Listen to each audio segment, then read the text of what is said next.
Dreams of Tenochtitlan, a 5-chapter bedtime story. Chapter 1.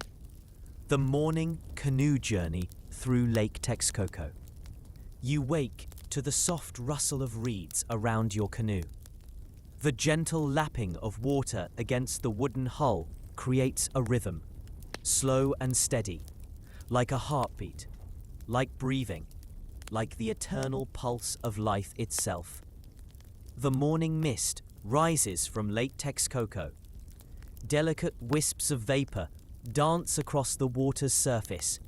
You breathe in the cool, fresh air, filled with the scent of water lilies and wild mint that grows along the shoreline.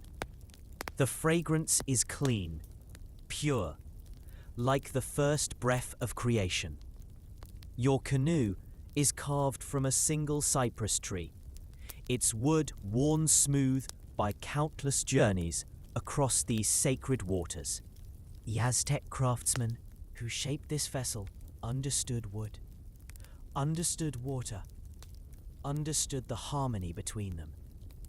The paddle in your hands feels warm, comfortable, as if it were made just for you, as if you were made just for this moment.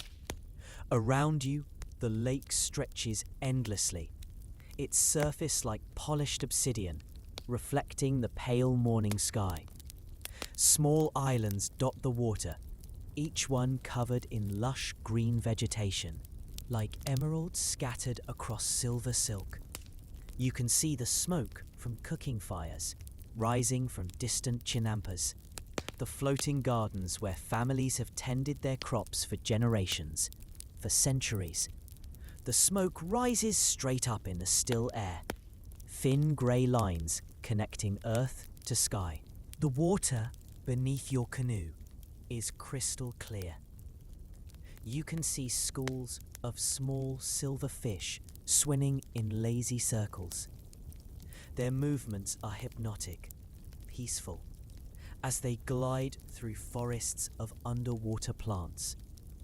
Long green stems sway gently with the current, creating patterns that shift and dance in the filtered sunlight.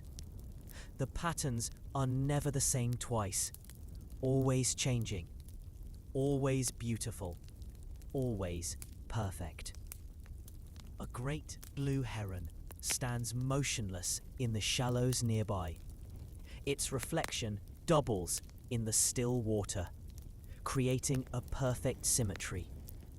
The bird's patience is infinite, waiting, watching, perfectly still except for the occasional, slow blink of its golden eyes. You feel yourself becoming as calm as this graceful creature, as patient, as peaceful, as connected to the eternal rhythms of this place. The morning air carries the sound of distant temple bells, their bronze voices echoing across the water like gentle whispers, like prayers made audible. The sound grows softer, then fades, leaving only the quiet splash of your paddle and the whisper of wind through the cattails. The silence that follows is not empty, but full, pregnant with possibility, with peace. You pass through a grove of tall ahuete trees, their ancient trunks rising directly from the water like pillars in a natural cathedral. These trees have stood here for hundreds of years, their roots drinking deeply from the sacred lake, their branches reaching toward the gods. Spanish moss hangs from their branches, swaying gently in the morning breeze. The filtered light creates patterns of gold and green that dance across the water's surface, like living stained glass, like nature's own temple. Small water birds call to each other from the reeds, their voices soft and melodic. A family of ducks paddles past, the mother leading with quiet confidence, followed by 6 small ducklings in perfect formation. Their tiny wakes spread in V-shapes behind them, intersecting and overlapping, creating geometry in water, mathematics made beautiful. Everything moves slowly here, deliberately, as if time itself flows more gently on these sacred waters. The paddle cuts through the water with barely a sound. Each stroke is effortless, smooth, propelling you forward at just the right pace. Not hurried, not rushed. You have all the time in the world. Time moves differently here, measured not by the position of the sun, but by the rhythm of breathing, by the pulse of waves, by the slow cycle of growth and harvest and rest. The rhythm of paddling becomes meditative. Stroke, glide, like breathing, natural and easy, automatic as heartbeat. Ahead, you see the first chinampas of the day. Rectangular islands of rich, dark soil floating on the lake. These ingenious gardens were created by the Aztec farmers centuries ago. Layers of mud and vegetation built up from the lake bottom, held in place by willow trees whose roots bind the earth. Farmers tend their crops in the early morning light. Their movements are slow, purposeful, connected to rhythms older than memory. They wave to you as you pass. Their smiles warm and welcoming, faces lit with the satisfaction of meaningful work. The soil on the chinampas is so rich it looks almost black, mixed with lake mud and organic matter that has been composting for years, decades, generations. You can smell the earthy richness, clean and natural, like a garden after rain, like the breath of the earth itself. Rows of young corn plants stand in neat lines, their leaves bright green and healthy, reaching toward the morning sun with perfect confidence, with complete trust in the abundance of light and water and soil. Tomatoes grow heavy on their vines, their red fruit glowing like jewels in the soft light. These plants came from the highlands, brought down to the lake by traders who understood their value, who saw their potential in this rich soil.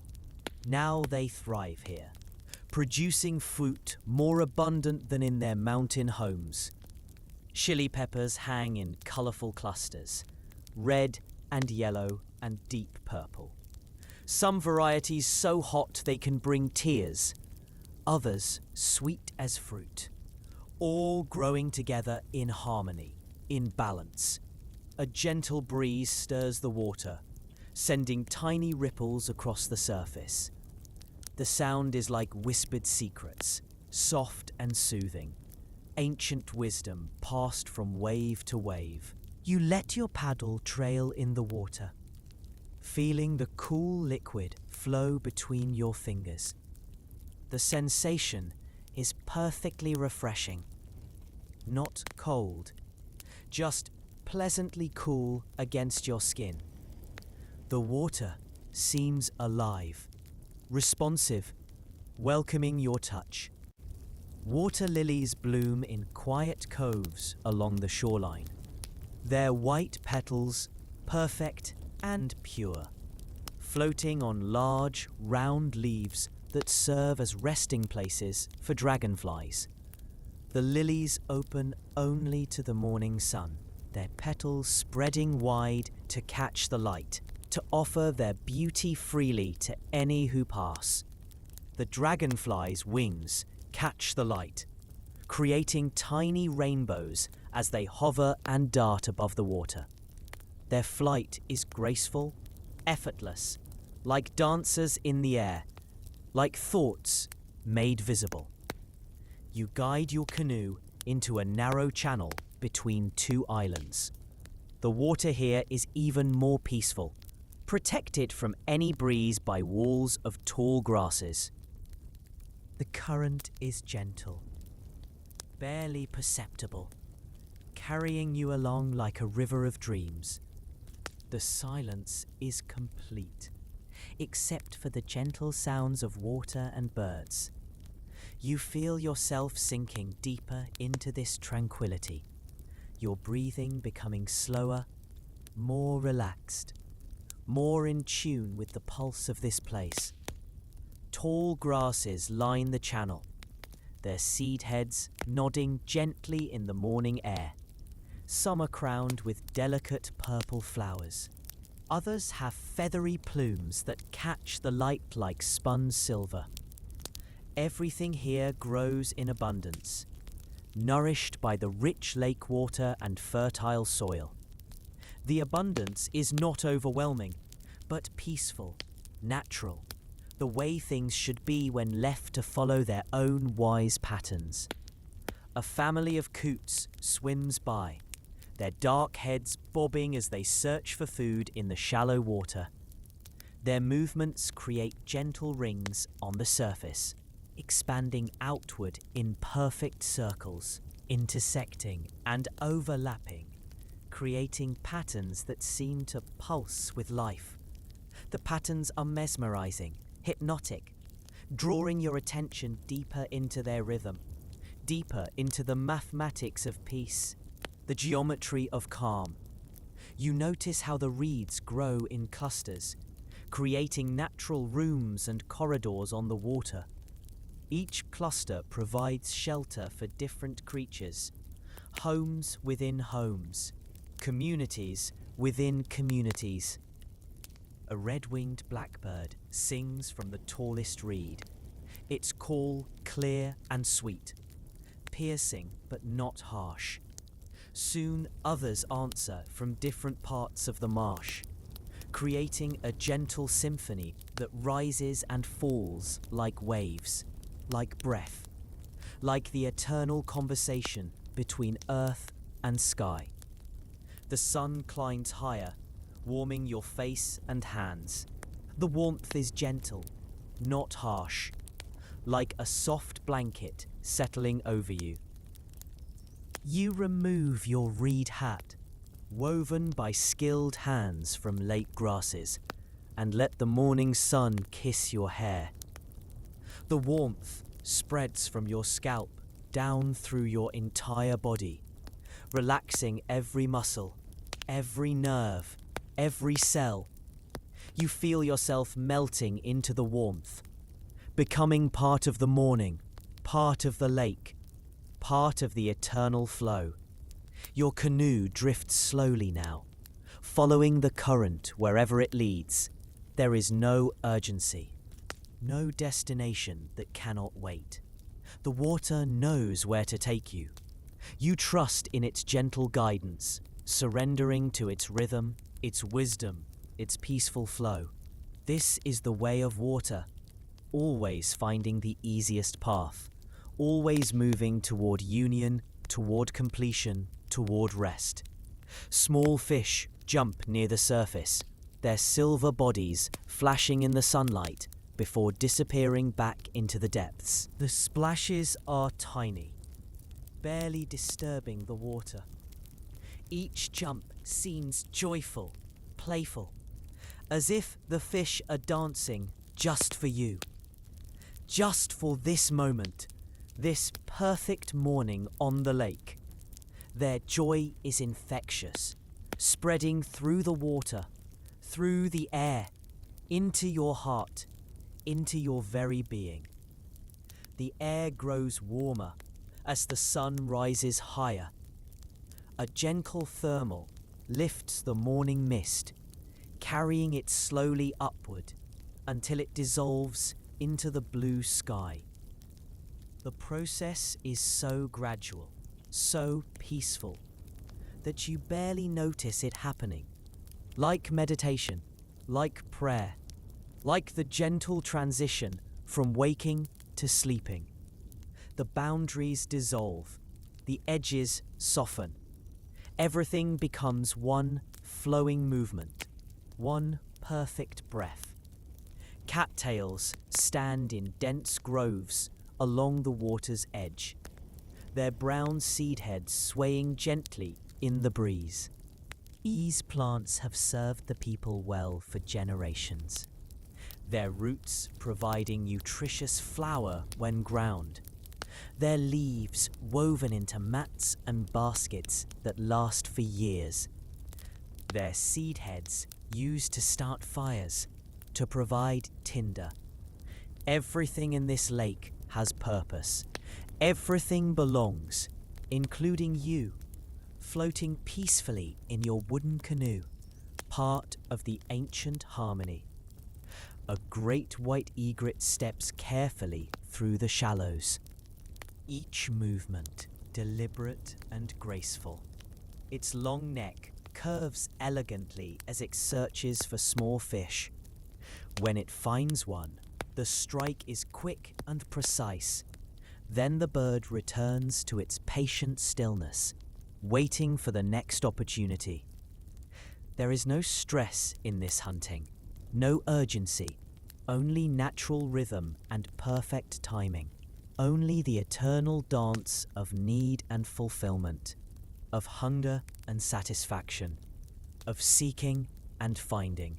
You pass under low-hanging willow branches, their long green tendrils trailing in the water like curtains, like veils, like the boundary between one world and another. The leaves brush gently against your arms and face, soft as silk, cool as morning dew. For a moment, you are enclosed in a natural green chamber, protected, hidden, safe from the world. The feeling is like being held, comforted, loved, like returning to the womb of the world itself. When you emerge from under the willows, the lake opens up again before you. Wider now, more expansive. But somehow, this doesn't feel overwhelming. Instead, it feels like freedom, like possibility, like infinite peace stretching in all directions. Your canoe moves through this vastness as easily as a thought, as naturally as breathing, as inevitably as water flowing downhill toward its destined union with the sea. The water is so clear, you can see the bottom even in the deeper areas. Aquatic plants wave gently in the current, their movements hypnotic and soothing. Schools of tiny fish move through these underwater gardens like living clouds, shifting shape, flowing together, separating, coming together again. Their coordination is perfect, effortless, like a dance choreographed by nature itself, like the movement of thoughts in a peaceful mind, like dreams forming and dissolving in perfect sequence. A turtle surfaces near your canoe, its ancient eyes meeting yours for a moment. There is wisdom in that gaze, patience that spans centuries, knowledge that comes not from books but from simply being, from existing in harmony with water and time and the slow cycles of seasons. The turtle disappears back into the depths without a splash, leaving only expanding circles on the surface, like thoughts dissolving into meditation, like worries melting into peace, like consciousness settling into the vast quiet of deep sleep. The paddle in your hands has found its perfect rhythm now. Each stroke seems to happen by itself, your body moving in harmony with the water, with the morning, with the ancient rhythms of this sacred lake. You are not separate from this place. You belong here. You have always belonged here. This is your home, your sanctuary, your place of perfect peace, where all seeking ends, where all questions are answered, where all restlessness finds its rest. Somewhere in the distance, barely audible, comes the sound of conch shell horns from the temples of Tenochtitlan. The deep, resonant notes float across the water like blessings, like prayers made audible. The sound is not urgent, not demanding, simply a gentle reminder that the world awakens slowly, peacefully, in it that everything has its season, its moment, its purpose in the great cycle of existence. Your breathing has synchronized with the rhythm of your paddling, in with each stroke, out with each glide. The breathing is deep, full, satisfying. Each breath brings more relaxation, more peace, more connection to this timeless place. You feel yourself becoming part of the lake, part of the morning, part of the eternal flow of water and light. Part of something larger, more beautiful, more peaceful than you ever imagined possible. A light breeze picks up, carrying the scent of flowers from the floating gardens, jasmine and marigolds, hibiscus and morning glory. The fragrances blend together into something indescribable, something that speaks directly to your soul, bypassing thought, bypassing analysis, going straight to the place where peace lives, where love resides, where all seeking ends in perfect satisfaction.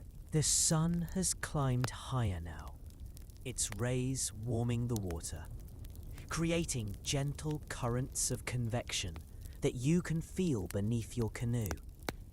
The water moves in slow, lazy spirals, carrying you along in its embrace. You surrender completely to this movement, this flow, this perfect trust in forces larger and wiser than yourself. This is the way of water, the way of peace, the way of perfect rest. Dragonflies hover near the surface, their wings beating so fast they become invisible, creating tiny whirlwinds in the air. But their bodies remain perfectly still, perfectly controlled, masters of their element, suspended between water and sky, between motion and stillness, between waking and sleeping. You watch them with growing drowsiness, their hovering flight as hypnotic as a pendulum, as soothing as a lullaby, as peaceful as the rhythm of your own slowing breath. Your eyelids grow heavy as you watch the gentle interplay of light and water. The patterns shift and change like dreams, like memories of dreams, like the first stirrings of sleep beginning to cloud your vision. Your grip on the paddle relaxes. The canoe continues to drift, carried by currents older than memory, older than thought, older than the first temples of Tenochtitlan.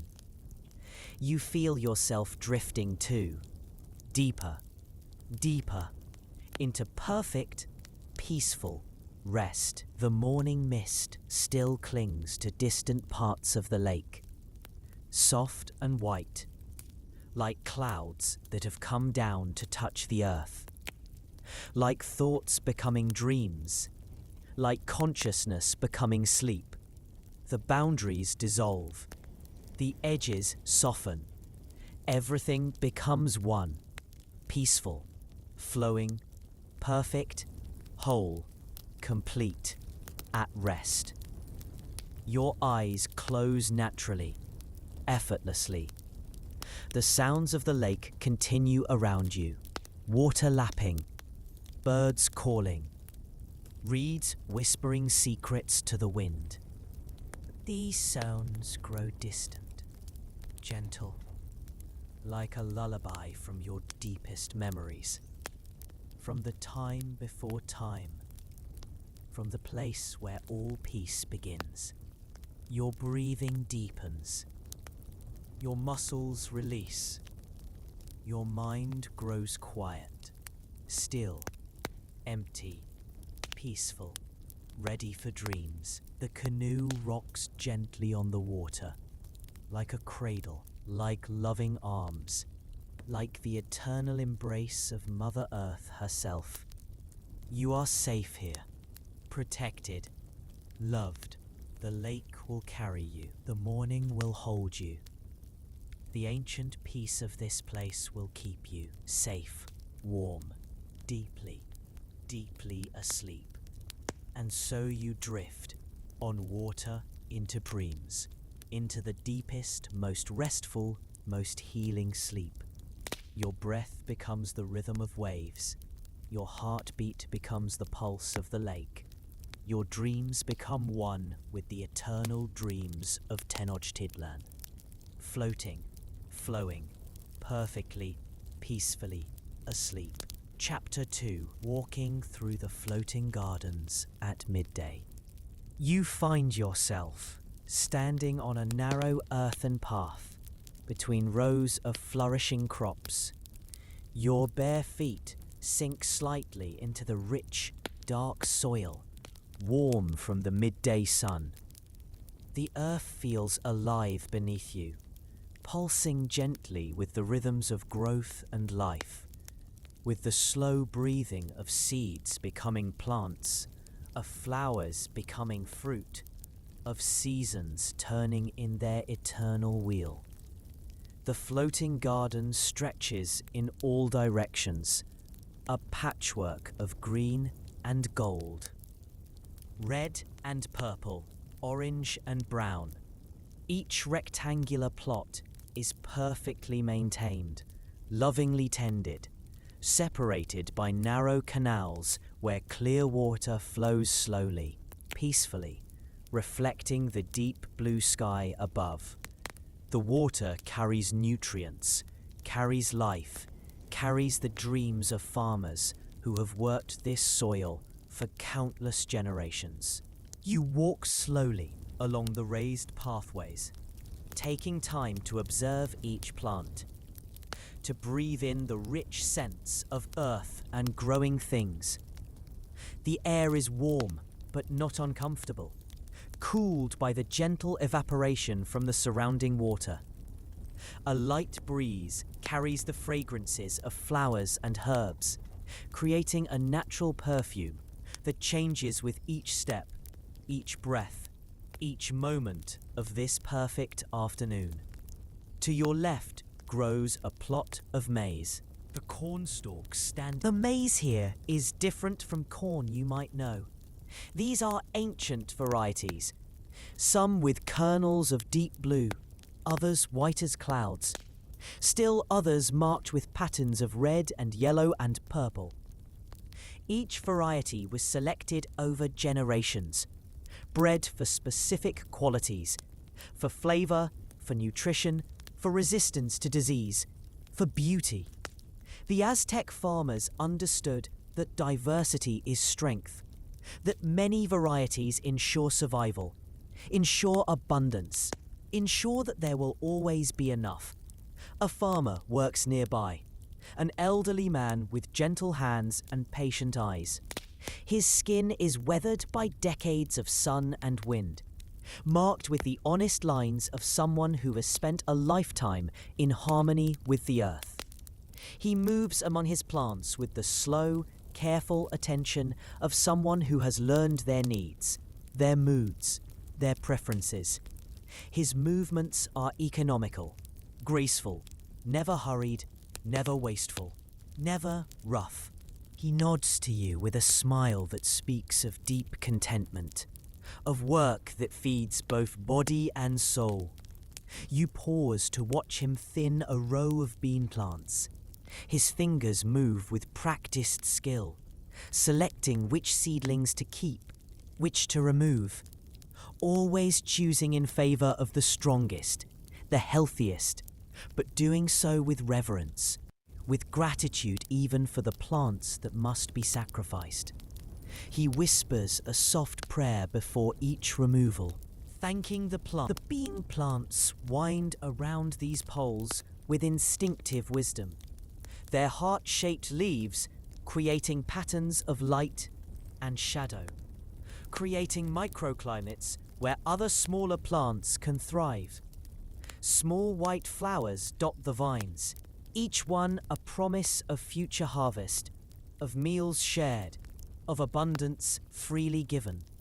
You breathe in their green scent, fresh and vital, like morning dew made into fragrance, like hope made visible.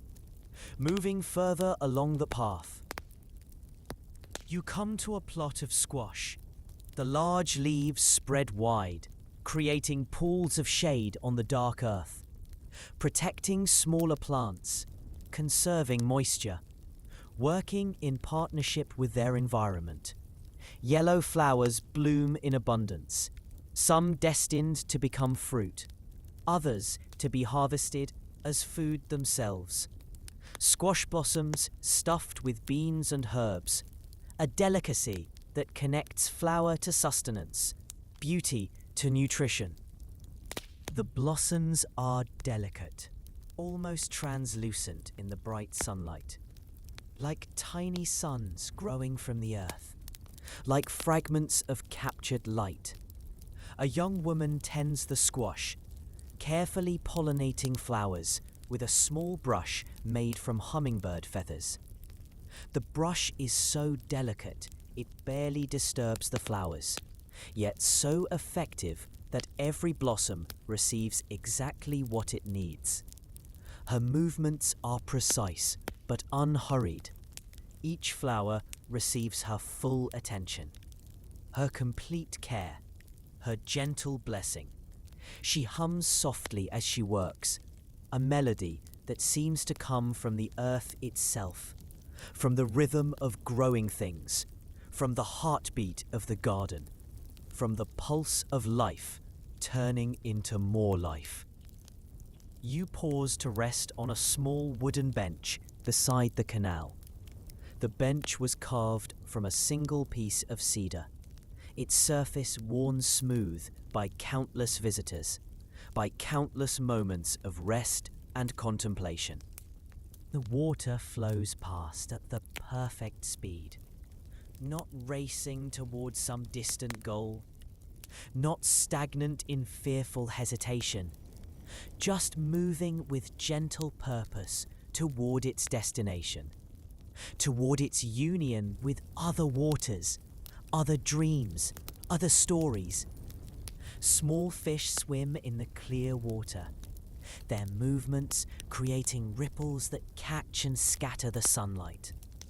The play of light and water is mesmerizing, hypnotic, drawing your attention deeper into its peaceful rhythm, deeper into the meditation of simply watching, simply being, simply resting. A family of ducks paddles by, the mother leading with quiet confidence, born of countless generations of lake wisdom, followed by 6 small ducklings in perfect formation, learning, absorbing, becoming. Their wake spreads in gentle V-shapes behind them, intersecting with the ripples from the fish, creating patterns within patterns, complexity that somehow enhances rather than disturbs the underlying peace, the fundamental harmony, the basic rightness of this place. Across the canal, you see a plot devoted entirely to chilies. Peppers in every colour hang from their plants like jewels, like offerings to the sun. Red and yellow, purple and orange, some so dark they appear almost black. Chocolate-coloured pods that will be dried and ground into powder. The variety is astounding, each type selected for different qualities, different flavours, different purposes, yet all growing together in harmony, each contributing to the whole, each playing its part in the symphony of flavors that will grace Aztec tables, that will bring warmth to cold evenings, that will add fire to festivals, that will connect this garden to kitchens and celebrations throughout the valley.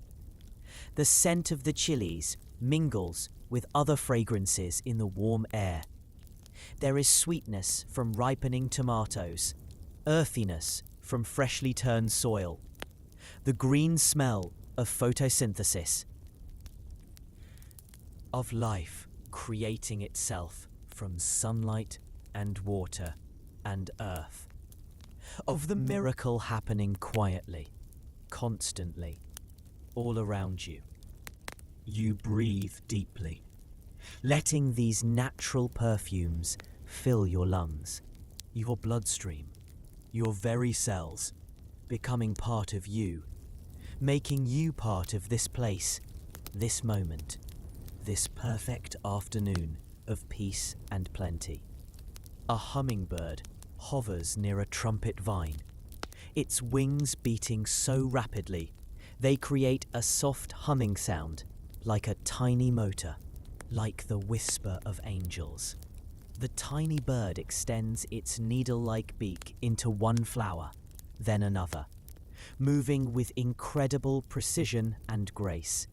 Its iridescent feathers catch the sunlight, creating flashes of emerald and ruby, like living jewels dancing in the air, like fragments of rainbow given life and purpose.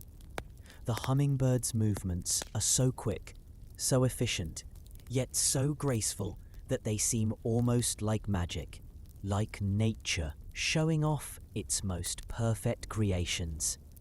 You continue walking, your pace naturally slowing as the midday warmth increases. There is no hurry here, no pressure to arrive anywhere quickly. The path will take you where you need to go, when you need to be there. This is one of the great lessons of the gardens, that everything has its proper time, its correct pace, its natural rhythm. You trust in this. Surrender to the gentle rhythm of the floating gardens, to their ancient wisdom about the proper pace of life, about the value of moving slowly, of paying attention, of being present. Ahead, you see a grove of cacao trees, their large leaves providing blessed shade from the strengthening sun. The trees are older here, more established, planted by farmers who understood that cacao needs time, needs patience, needs the kind of care that thinks in decades rather than seasons. Their trunks are thick and gnarled with age, marked with the scars of countless storms weathered. Bright yellow pods hang directly from the branches, each one containing the precious seeds that will become chocolate, the food of the gods, the drink that connects earth to heaven, that brings visions, that opens the heart to divine mysteries. Under the cacao trees, the air is cooler, more humid, filled with the rich, complex scent of fermenting pods and damp earth, of fallen leaves slowly returning to soil, of the endless cycle of growth and decay and renewal that keeps the world alive, keeps the world turning, keeps the world dreaming. You sit on a fallen log that has been worn smooth by countless visitors. The bark has long since weathered away, leaving wood as smooth as silk, warm from absorbed sunlight, comfortable as a cushion, shaped by time into the perfect resting place. An old woman sits nearby, shelling cacao pods with practiced efficiency.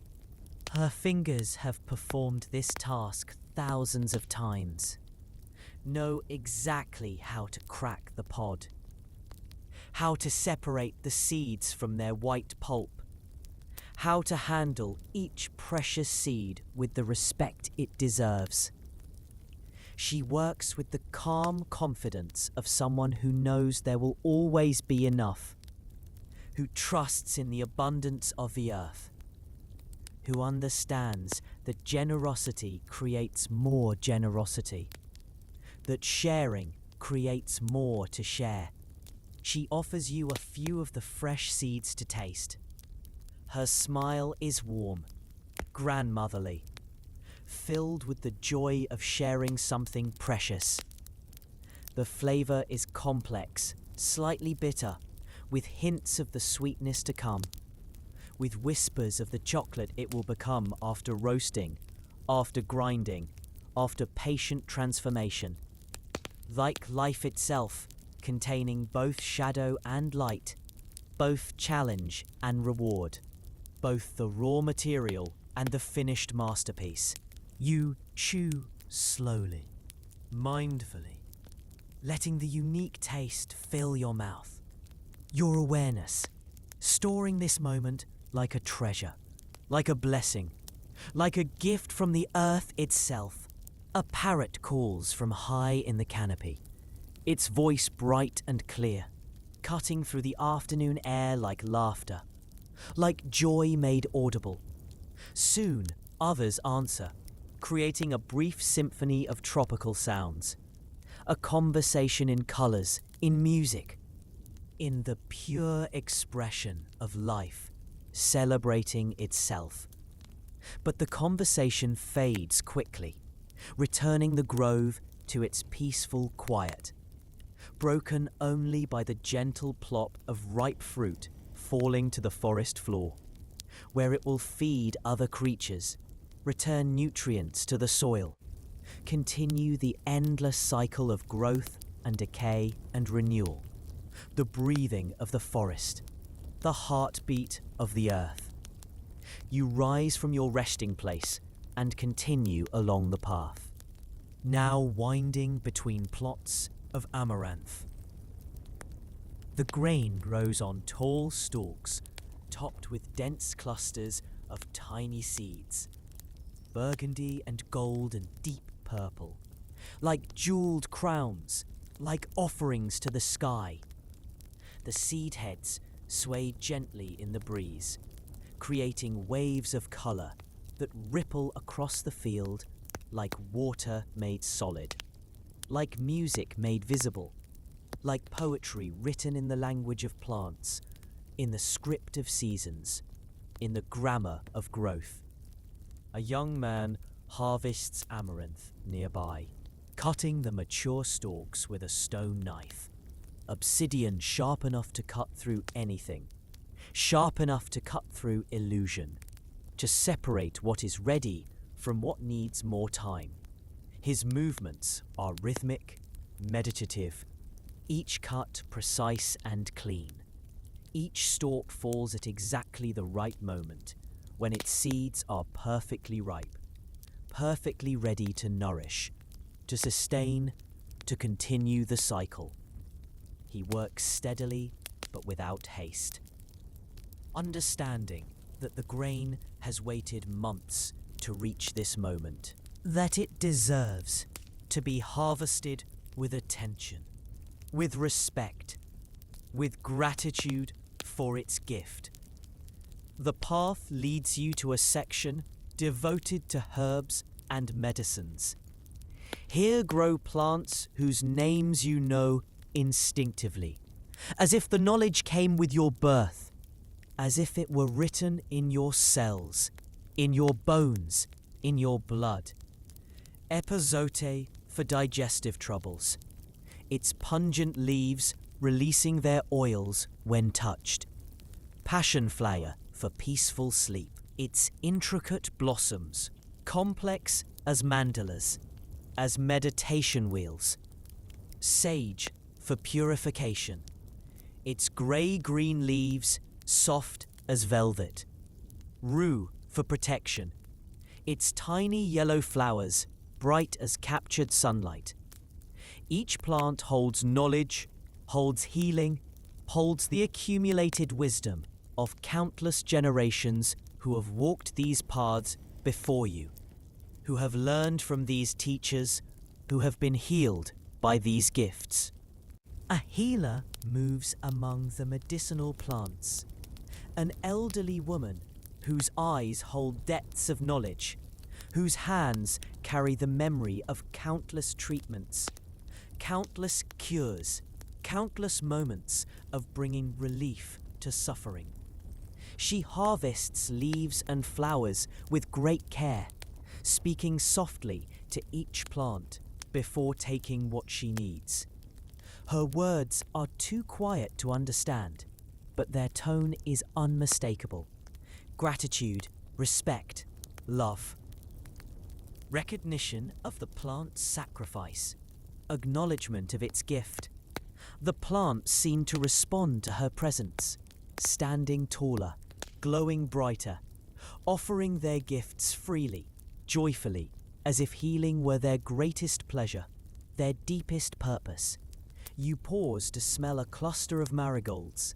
Their scent is sharp, clean, almost spicy, awakening, yet somehow also deeply calming. These flowers will be used in ceremonies, their bright orange petals scattered on altars, woven into garlands, offered to honor the ancestors, to connect this world with the world of spirits, to bridge the gap between earth and sky, between human and divine. The color is so vivid it seems to pulse with its own inner light, like captured sunlight, like joy made visible, like love taking physical form. The water in the canal beside you has grown still, creating a perfect mirror. In its surface you see the reflection of clouds, of birds flying overhead, of your own face, peaceful and serene, more at rest than you have ever seen it. The boundary between sky and water disappears, between self and reflection, between dreamer and dream, between observer and observed. Everything merges into one seamless, flowing, perfect whole. One consciousness, one peace, one eternal moment of complete harmony. A butterfly lands on your hand. Its wings a masterpiece of orange and black, with tiny spots that look like eyes, like windows into other worlds, like portals to deeper mysteries. It rests there without fear, trusting in your stillness, your peaceful intentions, your connection to the gentle rhythms of this place. Its feet are so light you can barely feel them, like whispers of touch, like blessings made physical, like prayers answered in the most delicate way possible. After a long moment, it lifts away, dancing from flower to flower, carrying pollen, carrying messages, carrying beauty wherever it goes, spreading the gifts of one plant to another, connecting, sharing, creating abundance through generosity. You find yourself at a junction where several paths meet. In the center stands a small shrine, a simple structure made of fitted stones, each one carefully selected, carefully placed. The stones fit together without mortar, held in place by the skill of the builders, by the wisdom of angles and weight and balance. The shrine is topped with a roof of woven palm fronds, golden in the afternoon light, rustling softly when the breeze touches them. Offerings, the flowers and food rest on the altar, given in gratitude for the abundance of the gardens, for the blessing of fertile soil, for the gift of water and sun and rain, for the miracle of seeds becoming sustenance, of earth becoming life. You sit beside the shrine on a bench made from a single piece of volcanic stone. The surface has been worn smooth by countless hands, warmed by countless hours of sun, cooled by countless nights of stars. It feels perfect beneath you, exactly the right height, the right temperature, the right degree of smoothness. Everything here has been shaped by time and use into its most perfect form, like river stones, like wisdom, like peace itself, refined. Gentle drowsiness begins to settle over you. The warmth of the sun, the peace of the gardens, the steady rhythm of growth and harvest, all combine to create a deep sense of well-being, of rightness, of being exactly where you belong, exactly when you belong, exactly as you should be. Your eyelids grow heavy, your breathing deepens, your muscles begin to release their tension, to let go of effort, to surrender to the pull of rest, of peace, of perfect relaxation. You lean back against the shrine, feeling its solid presence supporting you. The stone is warm from the sun, smooth from centuries of wind and rain. It holds you like loving arms, like the embrace of the earth itself, like the support of all those who have sat here before, who have found rest in this place, who have discovered peace in these gardens.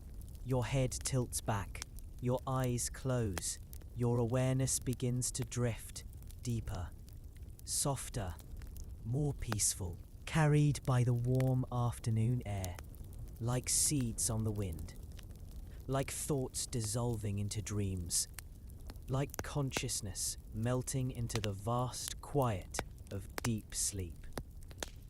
The sounds of the garden continue around you, water flowing in the canals, leaves rustling in the breeze, birds calling to each other across the floating plots, the soft voices of farmers sharing the ancient knowledge, sharing the timeless wisdom, sharing the quiet satisfaction of work done well, work done with love, work done in harmony with the earth. But these sounds grow distant, gentle, like a lullaby from your childhood, like the voice of the earth singing you to sleep, like the whisper of wind through corn silk, through bean leaves, through the dreams of growing things.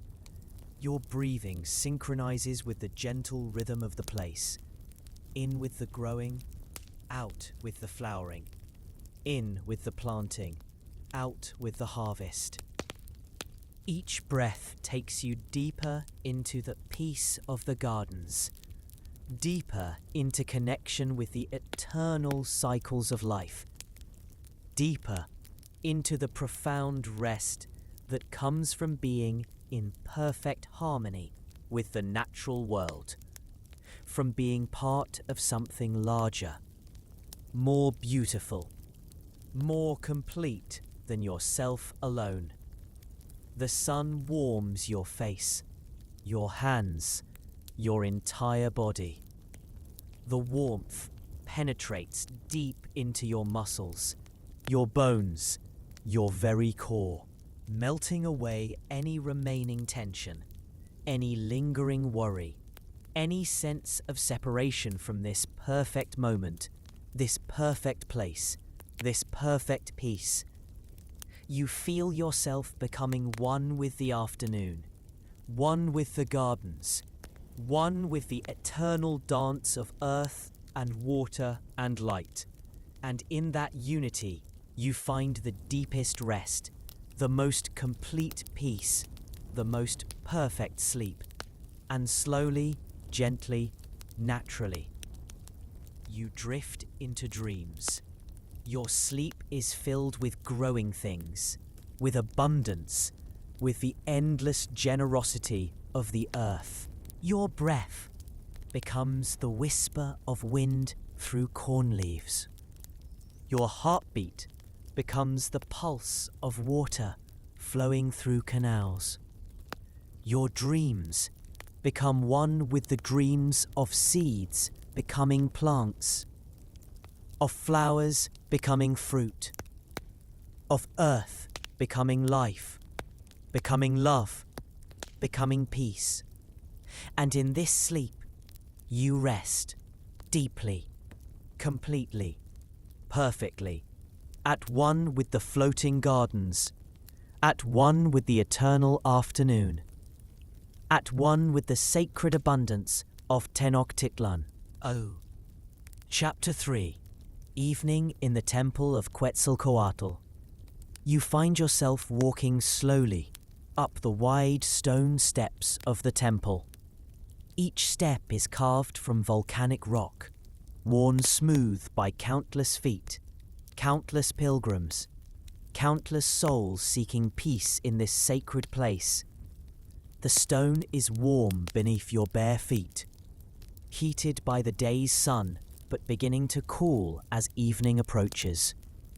The warmth radiates up through your body, settling into your bones, into your very center. The steps are wide, allowing you to climb slowly, peacefully, without hurry. Each step is a meditation, a moment to breathe, to center yourself, to prepare for the sacred space above. The risers are exactly the right height, designed by architects who understood human movement, who knew that ascending to the divine should be gradual, gentle, natural, like breathing, like sleeping, like the slow transition from day to night. On either side of the stairway, carved serpents wind their way up the temple walls. Their stone scales catch the golden light of late afternoon, creating patterns of shadow and brightness that seem to move, to flow, to dance up the pyramid with you. These are not frightening serpents, but wise ones, ancient ones, representing the great Quetzalcoatl, the feathered serpent, the god of wind and learning, of wisdom and peaceful change. The carvings are so lifelike they seem ready to slip from the stone, to coil through the air, to carry messages between earth and sky. As you climb higher, the sounds of the city below grow softer, more distant. The voices of vendors in the market, the laughter of children playing by the canals, the gentle splash of canoes on Lake Texcoco, all blend into a peaceful murmur, like the sound of the world itself breathing, settling into evening, preparing for rest. You feel yourself rising above the concerns. The brazier is decorated with intricate carvings, feathered serpents intertwined with flowering vines, jaguars prowling through gardens of jade, images of abundance, of harmony, of the divine made manifest in stone. From this platform, you can see across the entire valley.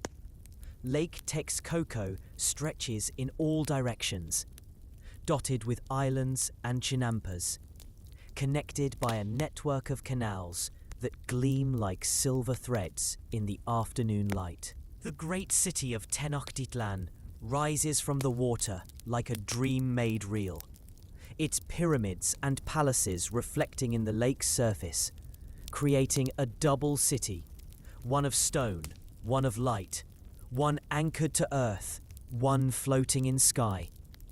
The view is breathtaking, but not overwhelming. Instead, it brings a sense of perspective, of being part of something vast and beautiful and eternal. You see how everything connects, how the lake feeds the gardens, how the gardens feed the city, how the city honors the gods, how the gods bless the L. Everything flows in perfect circles, perfect cycles, perfect harmony. You are part of this, have always been part of this, will always be part of this eternal dance. You continue climbing, your breathing steady and deep.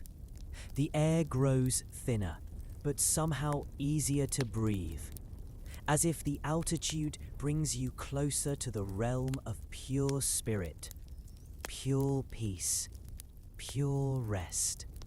Each step is easier than the last, as if the temple itself were helping you, drawing you upward, welcoming you into its sacred embrace, into its ancient wisdom, into its timeless peace. At the top of the pyramid, you emerge onto a wide platform. The temple proper stands before you, a magnificent structure of fitted stone blocks, each one precisely cut, perfectly placed. The walls rise in perfect proportions, following mathematical principles that create harmony, that please the eye, that calm the mind, that prepare the soul for communion with the divine. The architecture itself is a prayer, a meditation. The temple is oriented to catch the setting sun, its western wall glowing golden in the afternoon light. Inside, through the open doorway, you can see the gentle flicker of oil lamps, their flames steady and bright, casting dancing shadows on the painted walls. The murals depict scenes of paradise, of abundance, of the eternal spring where Quetzalcoatl dwells, where flowers never fade, where fruit never falls, where peace never ends. You step inside the temple. Your footsteps echo softly in the sacred space. The sound is not harsh, but musical, like notes played on a deep drum, like the heartbeat of the earth itself. The walls are painted in colors that seem to glow in the lamplight, turquoise and jade, gold and crimson, white as clouds, blue as sky. The pigments were mixed with prayers, applied with reverence, every brushstroke an offering, every color a blessing. The air inside is thick with the scent of copal incense. The resin burns in small braziers throughout the chamber, sending up thin streams of white smoke that curl and dance in the still air. The fragrance is clean, purifying, lifting. It clears your mind, opens your heart, prepares your spirit for the deep peace that dwells in this place, that has always dwelled here, that will dwell here forever. At the far end of the chamber stands the altar, a simple platform of polished stone, black obsidian that reflects the lamplight like a dark mirror, like a pool of starlight. Upon the altar rest offerings, flowers arranged in perfect symmetry, ears of corn with kernels of every color, pottery bowls filled with clear water from sacred springs, jade figurines carved with infinite care. Each offering speaks of gratitude, of reverence, of the human heart reaching toward the divine, reaching toward peace, reaching toward home. You approach the altar slowly, reverently, feeling the weight of centuries, the presence of countless souls who have stood in this spot, who have found peace here, who have discovered in this sacred space what they were seeking, what their hearts longed for, what their spirits needed. The obsidian surface of the altar is smooth as water, cool as evening air. It seems to absorb light, to hold it, to transform it into something deeper, something more peaceful, something that speaks directly to your soul. Before the altar, woven mats are arranged for meditation, for prayer, for the deep rest that comes only in sacred places. The mats are made from lake grasses, woven by hands that understand the sacred nature of their task, that see each thread as a prayer, each pattern as a pathway to peace. You kneel on one of these mats, feeling its soft texture beneath your knees, feeling its support, its welcome, its invitation to... The lamplight flickers gently, creating moving patterns on the painted walls. The shadows dance, but not frantically, not urgently. They move with the slow grace of meditation, of deep breathing, of consciousness settling into peace. The patterns are hypnotic, soothing, drawing your attention inward, away from the world of forms and names, toward the world of essence, of pure being, of undisturbed rest. A priest enters the chamber. His movements are so quiet you barely notice him. He wears simple robes of white cotton, his feet bare, his manner humble, peaceful. He tends the oil lamps, checking each flame, adjusting the wicks, ensuring that the light continues, that the sacred space remains illuminated, remains welcoming, remains a beacon for souls seeking peace. His care is meticulous but unhurried, loving but unattached. Perfect service offered without thought of reward. He places fresh copal on the braziers. The resin hisses softly as it meets the glowing charcoal, releasing new clouds of fragrant smoke. The smoke rises in perfect columns, then spreads and swirls, filling the chamber with peace, with purification, with the breath of the gods themselves. You breathe it in, feel it cleansing your lungs, your blood, your thoughts, your very essence, making space for something new, something peaceful, something divine. The priest notices your presence, nods with a gentle smile. His eyes hold depths of compassion, of understanding, of peace, so profound it seems to emanate from him like light, like warmth, like love made visible. He speaks no words, needs no words. His very presence is a blessing, a reminder that peace is possible, that rest is available, that you are welcome here, that you belong here, that this is your home, your sanctuary, your place of perfect rest. Through the temple windows, you can see the sun beginning its descent toward the western horizon. The light grows golden, then orange, then deep amber, painting the sky in colors that have no names, that exist only in this moment, only in this place, only in this perfect transition from day to night. The light fills the temple, transforms it, makes it glow like a jewel, like a star, like a piece of heaven brought down to earth. You settle more deeply onto the woven mat, feeling its support, feeling the solid stone beneath, feeling the presence of the sacred, the eternal, the infinitely peaceful. Your breathing slows, deepens, becomes synchronized with the flickering of the flames, with the rising of the incense, with the eternal rhythms of this holy place. Each breath brings more peace, more rest, more connection to the divine source of all calm, all stillness, all perfect sleep. The painted walls seem to breathe in the lamplight. The colors shift and change, but slowly, gently, like thoughts becoming dreams, like consciousness becoming sleep.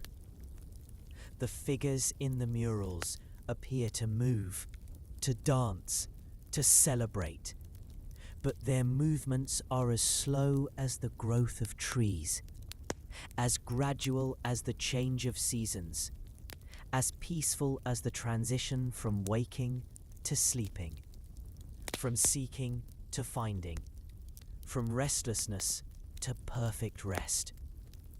Outside, the sounds of evening begin. The gentle hoot of an owl, the distant splash of a late fisherman's paddle, the soft whisper of wind through the feathered serpent carvings.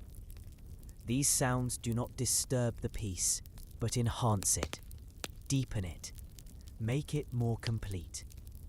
They are the lullaby of Tenochtitlan, the evening song of the lake, the prayer of the wind, calling all souls to rest, to peace, to the deep sleep that restores, that heals, that prepares the spirit for tomorrow's dreams.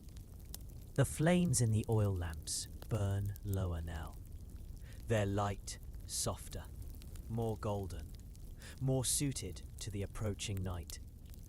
The priest moves among them again, his presence a benediction, a blessing, a promise that the light will not fail, that the peace will continue, that this sacred space will remain a refuge, a sanctuary, a home for weary souls, for tired hearts, for spirits longing for rest.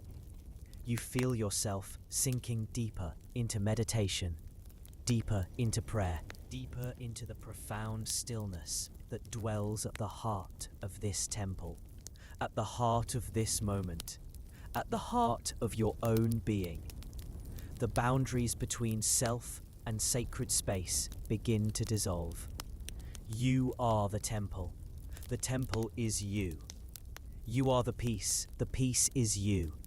Everything merges into one perfect whole, one eternal moment, one infinite rest. Your eyelids grow heavy. Your body relaxes completely. Your mind grows quiet, still, empty of everything except peace, except gratitude, except love. The incense continues to rise, carrying your breath, your prayers, your very essence upward, towards the heart of divine peace, towards the source of all comfort, all healing, all perfect sleep. The lamplight grows dimmer, or perhaps your eyes are closing. It doesn't matter which. Both lead to the same place, to the same peace, to the same perfect rest. You feel yourself drifting, floating, rising like incense smoke, like prayers made visible, like love returning to its source. The temple holds you, protects you, blesses you, as you drift deeper, deeper into the most perfect, most peaceful, most restorative sleep. Your dreams are filled with golden light, with sacred smoke, with the eternal presence of divine love.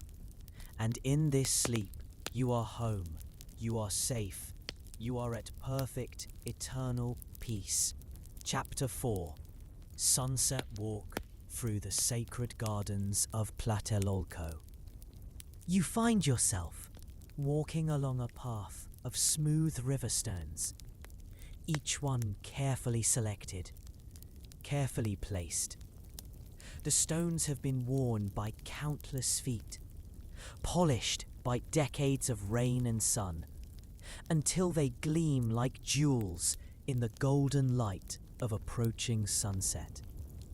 Your bare feet know exactly where to step, how to move, how to walk in harmony with this ancient pathway that connects the sacred spaces, that links temple to temple, garden to garden, peace to deeper peace.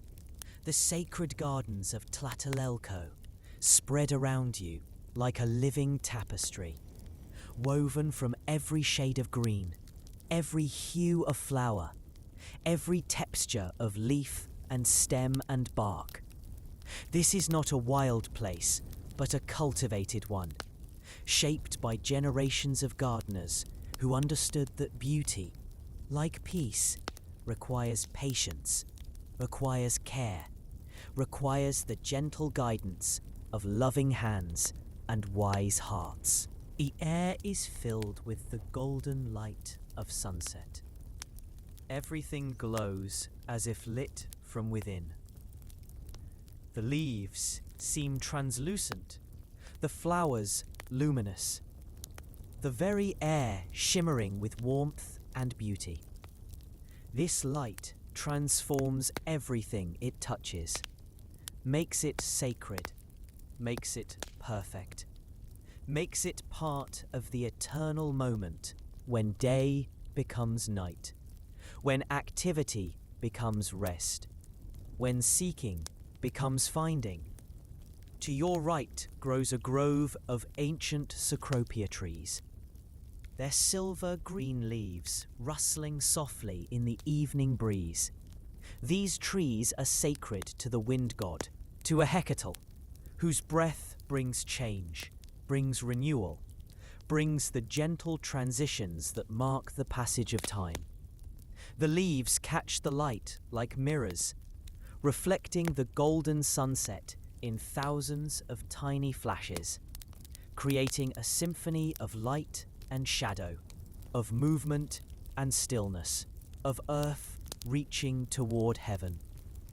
Beneath the cecropia trees, the ground is carpeted with their fallen leaves, silver and green, creating a soft path that whispers beneath your feet.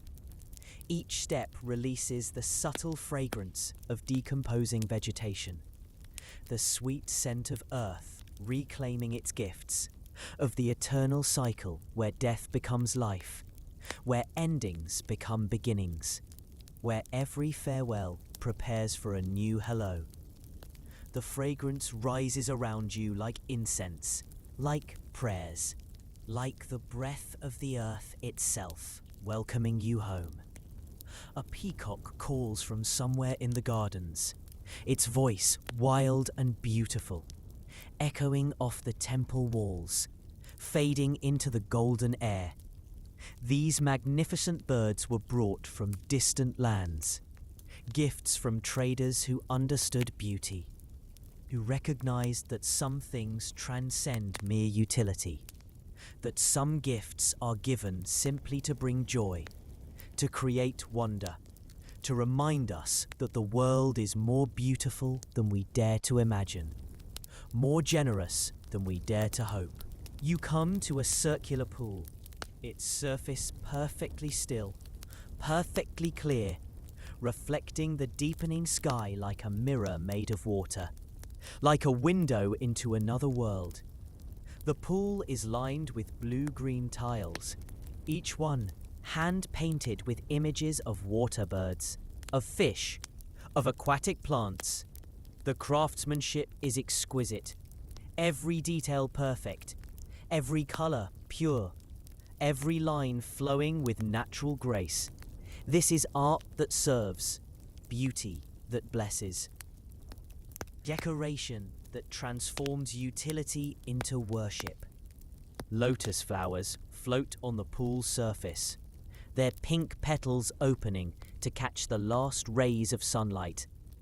These flowers were sacred to the ancient ones, symbols of purity rising from muddy water, of beauty emerging from humble beginnings, of the soul's journey from darkness to light, from confusion to clarity, from restlessness to peace, flowers seem to glow in the golden light, seem to breathe with their own gentle rhythm, seem to invite you to share their serenity, their perfect acceptance of what is.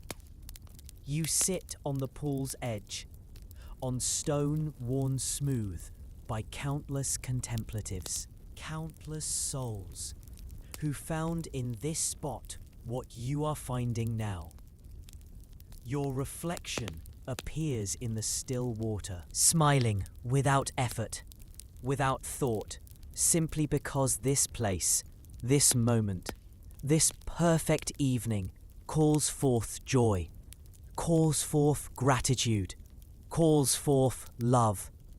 Fish move slowly in the depths of the pool. Golden carp with flowing fins, their movements graceful as dancers, as dreamers moving through water thick as sleep. They seem to swim through liquid light, through liquefied peace. Their presence a reminder that life continues, even in the deepest stillness, even in the most complete rest, even in the most perfect peace. They are meditation made visible, serenity given form, tranquility with fins and flowing movement. A priest approaches, walking with the measured pace of one who has learned that hurry serves no God, that rush honors no prayer. That true service moves at the speed of reverence, of attention, of love. He carries a small vessel of oil for the evening lamps. His movements are economical, graceful, each gesture perfect in its simplicity, its purposefulness, its complete attention to the task at hand. This is meditation in action, prayer made physical, service that serves the server as much as the served. He lights the first lamp of the evening. The flame springs to life with a soft whisper, begins immediately to cast its gentle light, to push back the gathering shadows, to create a circle of warmth and illumination. One by one, other lamps follow, creating pools of light throughout the garden, like stars coming out, like prayers becoming visible, like peace manifesting in the physical world. The lighting is a ceremony, a ritual, a sacred act that marks the transition from day to night, from activity to rest, from the time of doing to the time of being. You rise from the pool's edge and continue along the path, now winding between beds of sacred flowers. Marigolds glow like captured sunlight. Their orange petals so bright they seem to generate their own light. Their fragrance sharp and clean, awakening yet calming. These flowers will be used in tomorrow's ceremonies, scattered on altars, woven into garlands, offered to the gods as symbols of the human heart's devotion, of its capacity for beauty, for celebration, for joy that transcends understanding. Beside the marigolds grow passion flowers, their intricate blossoms complex as mandalas, as prayer wheels, as the geometric patterns that appear in deep meditation. Each flower is a miracle of design, of purpose, of beauty that serves. The flowers will be dried, ground into powder, mixed into drinks that bring peaceful sleep, that calm restless minds, that soothe troubled hearts. Here, beauty and healing merge. Art and medicine dance together. Form and function unite in perfect harmony. The path leads you to a grove of rubber trees, their smooth bark gleaming in the lamplight. These trees are sacred to the ball game. Their sap used to make the rubber balls that fly through the stone rings that connect earth to sky. That symbolize the sun's journey, the eternal cycles, the perfect circles that govern all life. But tonight, the trees simply stand in peaceful silence, their leaves whispering secrets to the evening breeze. Their presence, a reminder of play, of joy, of celebration, of all the ways life expresses its abundance. A gardener tends the flower beds with infinite care. An old man whose movements have become ritual, whose work has become worship, whose every gesture speaks of love, of dedication, of understanding that tending beauty is one of the highest callings, one of the most sacred tasks. He deadheads spent blossoms with gentle fingers, waters thirsty roots with careful precision, speaks softly to each plant, blessing it, encouraging it, loving it into greater beauty, greater abundance, greater joy. You pause to watch him work. His concentration is complete, his attention total. Yet there is no strain in his focus, no effort in his care.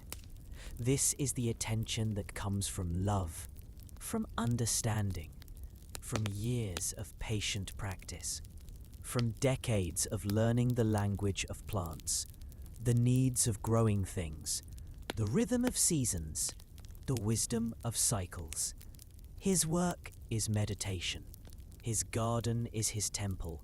His flowers are his prayers. And watching him, you feel yourself settling into the each color is perfect, necessary, part of the gradual transition that marks the end of day, the approach of rest, the invitation to sleep. The colors reflect in the pool, in the windows of the temple, in your own eyes, filling the world with beauty, with peace, with the promise of perfect rest. A fountain begins to sing in the gathering twilight. Water flows from carved stone animals, jaguars and eagles, serpents and quetzal birds. Each spout creates its own note, its own voice in the evening symphony. Together, they create harmony, create music that needs no instruments, no musicians, only the eternal partnership of water and stone, of gravity and grace, of earth and sky, working together to create beauty, to create peace, to create the perfect soundtrack for rest. The sound of the fountain mingles with other evening sounds. The gentle hoot of an owl calling from the cecropia trees. The distant splash of late canoes returning home across Lake Texcoco. The soft whisper of wind through the sacred flowers, through the rubber trees, through the very air itself. All these sounds blend into one perfect lullaby, one eternal song that has been playing since the first temple was built, since the first garden was planted, since the first soul found peace in this sacred place. You find a bench carved from a single piece. The bench was placed here by architects who understood rest, who knew that every sacred space needs places to pause, to breathe, to absorb the peace, to let it soak into bones, into blood, into the very cells of your being. As you sit, the last rays of sunlight filter through the garden, creating long, golden beams that illuminate the flowers, the trees, the gently rising smoke from the incense. Everything glows, everything shimmers. Everything seems blessed by this light, transformed by it, made more beautiful, more peaceful, more perfect than it was only moments before. This is the magic of sunset, the daily miracle that reminds us that endings can be beautiful, that transitions can be graceful, that every day closes with blessing. A hummingbird hovers near a trumpet vine, its wings creating the softest whisper, like the sound of contentment, of perfect satisfaction. The tiny bird moves from flower to flower with complete presence, complete attention, finding in each blossom exactly what it needs, giving to each blossom exactly what it requires. This is the dance of reciprocity, of mutual blessing, of life supporting life in endless circles of generosity and gratitude. Your breathing slows, deepens, becomes synchronized with the rhythm of the fountain, with the whisper of the hummingbird's wings, with the gentle rustling of leaves in the evening breeze. Each breath brings more peace, more rest, more connection to the sacred energy of this place, to its ancient wisdom, to its eternal promise that peace is always available, that rest is always near, that home is always here, in this moment, in this breath, in this perfect surrender to what is. The lamps throughout the garden burn brighter as the natural light fades, but the transition is so gradual, so gentle, that you barely notice it happening. Day becomes night, activity becomes rest, waking becomes sleeping. The transitions are seamless, natural, like breathing, like the way consciousness settles into dreams. Like the way seeking finally finds its destination in perfect peace, in complete rest, in total satisfaction. A night-blooming jasmine opens its flowers somewhere nearby, releasing its intoxicating fragrance into the cooling air. The scent is so beautiful, so pure, so perfectly suited to this moment that it seems like a gift, like a blessing, like the earth's way of saying goodnight, of tucking you in, of promising sweet dreams, peaceful sleep, complete rest. The fragrance mingles with the copal smoke, with the natural perfumes of the garden, creating an atmosphere so beautiful, so peaceful, so perfect that breathing becomes prayer, becomes meditation, becomes worship. Your eyelids grow heavy. Your muscles release their tension. Your mind empties of thought, of worry, of everything except gratitude, except peace, except love for this place, this moment, this perfect evening that has given you everything you needed, everything you sought, everything your soul was longing for. You feel yourself sinking into the bench, into the garden, into the sacred peace that flows through this place like water, like light, like love itself. The stars begin to appear, one by one, like lamps being lit in the temple of the sky, like prayers becoming visible, like all the peaceful souls who have ever sat in this spot, who have ever found rest in this garden, who have ever discovered in this sacred place what you are discovering now. The stars watch over you, bless you, welcome you into their eternal peace, their infinite rest, their perfect, timeless sleep. And slowly, gently, naturally, you drift into dreams. Your sleep is blessed by the sacred gardens, by the holy fountains, by the eternal peace of Tlatelolco. Your dreams are filled with golden light, with flowing water, with flowers that bloom in the darkness, that perfume the night with beauty, with love, with the promise that tomorrow will bring new blessings, new peace, new opportunities to rest in the sacred, to find home in the holy, to discover that peace was always here, always available, always yours, always now, always and forever, and in perfect, peaceful, blessed sleep. Chapter 5. Night Rest in the Palace of Moctezuma. You walk through corridors of polished stone. The floors are made of marble so smooth they seem like still water, like captured moonlight. Your footsteps make no sound, create no disturbance.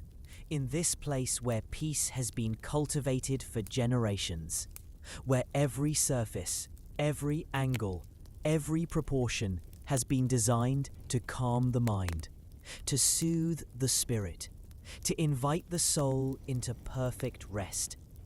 The walls are covered with murals that glow softly in the lamplight, scenes of gardens where flowers never fade, of lakes where water runs crystal clear forever, of skies where the sun and moon dance together in eternal harmony. The colours are muted now in the gentle light, turquoise and jade, gold and soft pink, cream and the palest blue, colours that speak of dawn, of dusk, of the peaceful times when day transitions to night, when consciousness prepares to release its grip, to surrender to sleep. Feathered tapestries hang from the ceiling, works of art created from the plumes of quetzal birds, of parrots and macaws, of tropical birds whose very existence speaks of paradise, of abundance, of beauty beyond necessity, beyond utility. The feathers catch the lamplight, shimmer and flow like water made solid, like rainbows captured and woven into art. Each tapestry tells a story, whispers of distant jungles, of faraway places where colour grows on trees, where beauty lives in the wild heart of nature. You enter a chamber where the walls are lined with books, codices made from bark paper, painted with the wisdom of ages, with stories of creation, with maps of the soul's journey from restlessness to peace.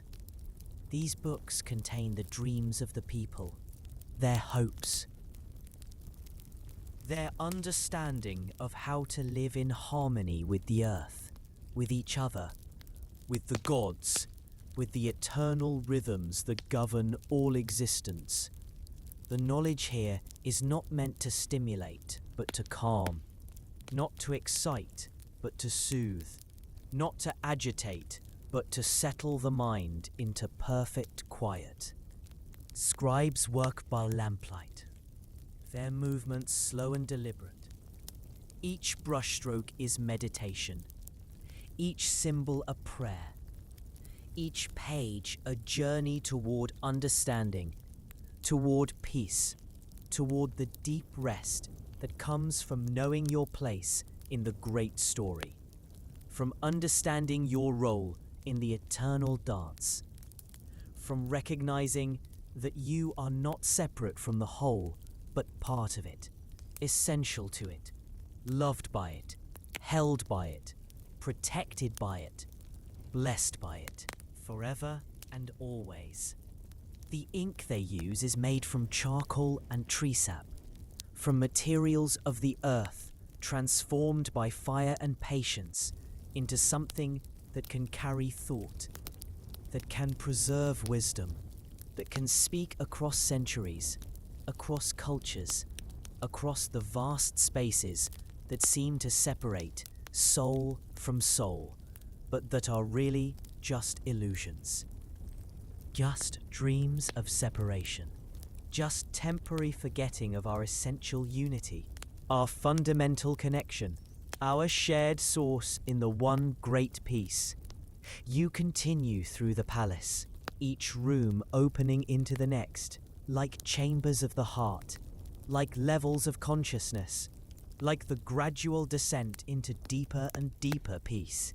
The architecture itself is teaching, showing you how to move from the outer world to the inner, from the busy mind to the quiet soul, from the restless surface to the peaceful depths, where all seeking ends, where all questions are answered, where all longing finds its fulfillment. In one chamber, courtiers play a gentle game with jade counters. The pieces click softly against the stone board, a sound like raindrops, like the gentle percussion of peace itself. They play slowly, thoughtfully, without urgency or competition. The game is meditation. The moves are prayers. The very act of playing is worship, is celebration, is the joyful recognition that life itself is play, is dance, is the eternal game of consciousness, discovering itself, losing itself, finding itself again in endless cycles of rest and awakening, of sleep and dreams, of peace and deeper peace.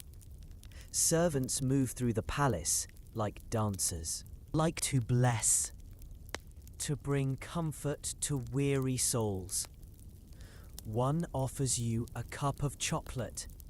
The drink is warm, rich, flavored with vanilla and honey, with a touch of cinnamon that warms your throat, your chest, your entire being. This chocolate is different from any you have known. Made from cacao beans blessed by priests, ground by hands that understand the sacred nature of their task, mixed with spring water that has been purified by moonlight, by prayer, by the simple intention to create not just a drink, but a blessing, a healing, a pathway to peace. You drink slowly, mindfully, feeling the warmth spread through your body, the flavor coating your tongue with richness, with complexity, with the taste of earth and rain and sunlight, all transformed into nourishment, into pleasure, into medicine for the soul. The chocolate calms your nerves, slows your heartbeat, prepares your body for the deep rest that awaits, that calls, that beckons from the next chamber, the next level of peace, the next depth of perfect calm. The chamber opens onto a balcony overlooking the lake. The night air is cool, gentle, filled with the scents of night-blooming flowers, of water and growing things, of the earth settling into its evening peace. Lake Texcoco spreads below like a mirror of stars, reflecting the night sky so perfectly that heaven and earth become one, become indistinguishable, become a single realm of infinite peace, infinite beauty, infinite rest. Somewhere across the water, conch shells sound the evening prayers. Their deep, resonant voices carry across the lake like the breathing of giants. Like the heartbeat of the earth, like the lullaby of the gods themselves, the sound is so deep, so fundamental, that you feel it more than hear it. Feel it in your bones, in your blood, in the very core of your being. It speaks of endings that are really beginnings, of rest that is really preparation, of sleep that is really awakening to deeper truths, deeper peace, deeper love. You return inside, to a chamber prepared for rest. The floor is covered with soft mats, woven from the finest cotton. dyed with colors of sunset, of dawn, of the peaceful times when light is gentle, when the world glows with its own inner radiance. Pillows stuffed with down from sacred birds provide support, comfort, the perfect cradle for your head, your neck, your shoulders. Every detail has been considered, every comfort provided, every need anticipated with loving care. The walls of this chamber are painted with night scenes, stars and moon dancing together, night blooming flowers opening their petals to receive the dew, owls flying silently through moonlit groves, all images of the night's beauty, of its peace, of its invitation to rest, to dream, to find in sleep the restoration that makes each new day possible, makes each new dawn a gift, makes each new moment a blessing, a opportunity for joy, for love, for peace. Incense burns in small holders throughout the chamber. Copal mixed with dried flowers, with herbs that calm the mind, that relax the body, that prepare the spirit for the journey into dreams. The smoke rises in gentle spirals, creating patterns in the air like visible prayers, like thoughts becoming ethereal, like consciousness dissolving into the vast quiet of deep sleep. The fragrance is so soothing, so perfect for this moment, that breathing it becomes automatic, natural, effortless as sleeping itself.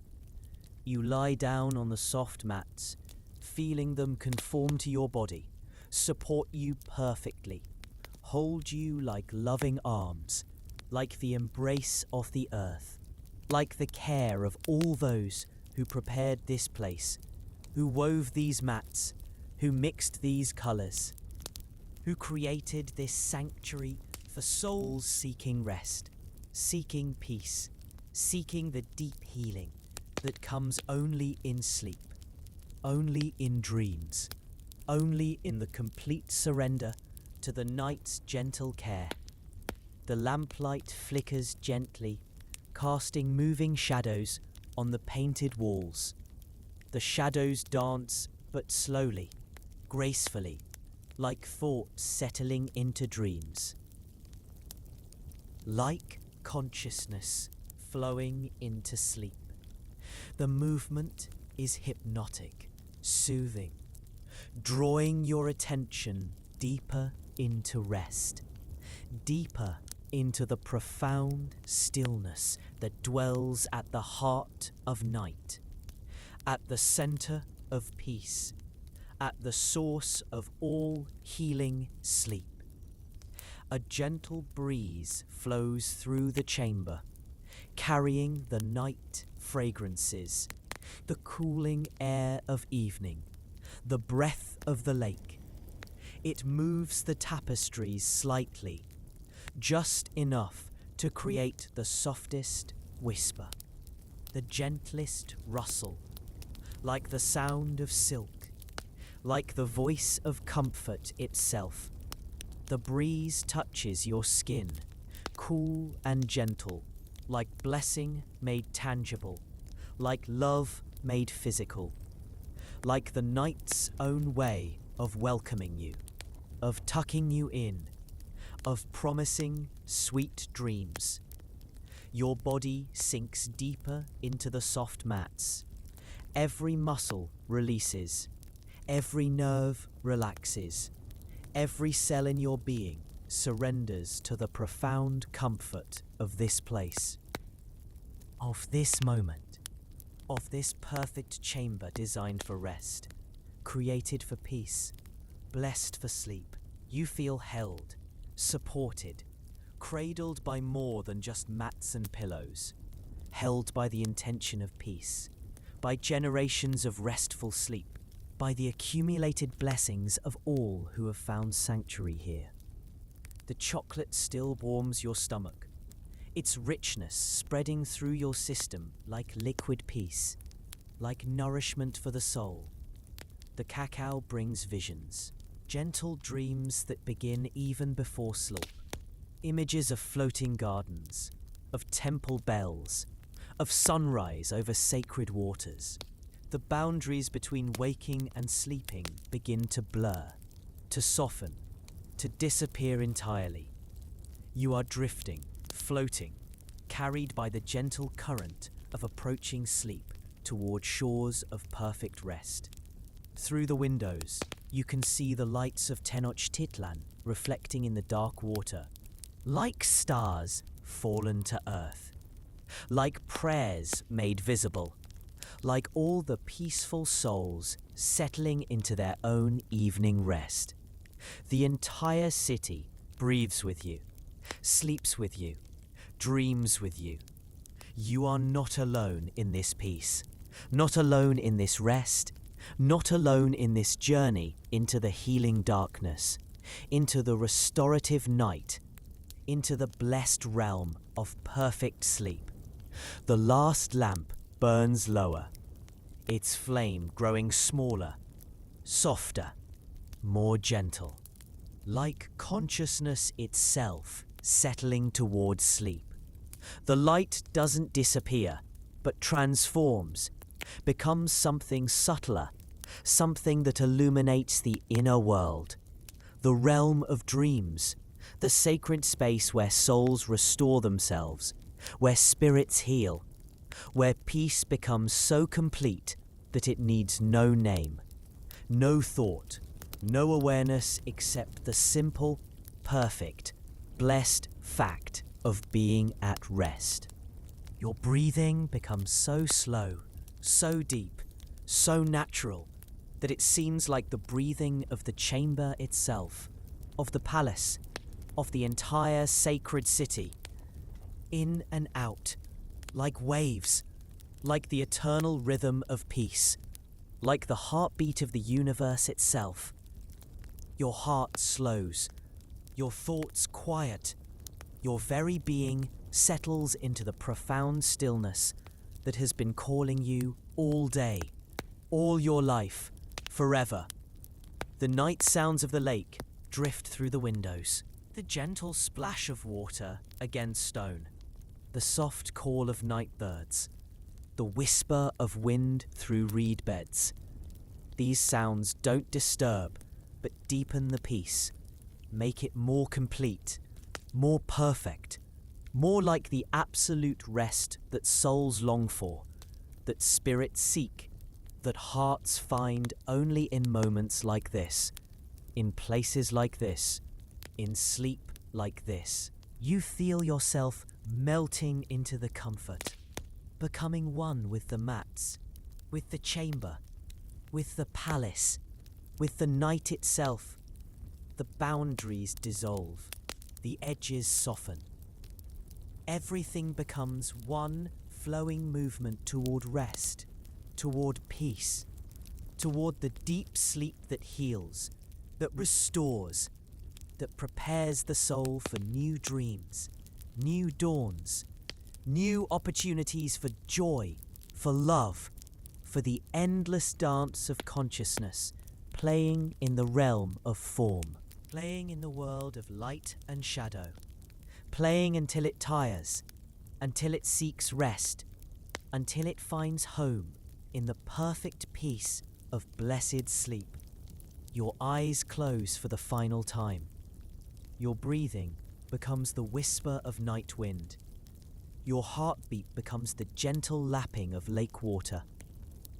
Your consciousness becomes one with the eternal sleep of Tenochtitlan, with the dreams of the floating gardens, with the perfect rest that waits at the end of every day, at the end of every seeking, at the end of every journey toward home, toward peace, toward the sacred sleep that restores all things, that heals all wounds, that prepares all souls for the eternal dance of awakening and rest. of day and night, of consciousness and sleep, of peace and deeper peace, and the deepest, most perfect, most blessed sleep. And in this sleep, you are home. You are safe. You are held by the eternal love that built these temples, that planted these gardens, that created this place of perfect rest. This love surrounds you, fills you, becomes you. And in becoming this love, you find the deepest peace, the most complete rest, the most perfect, healing, restorative, blessed, eternal sleep.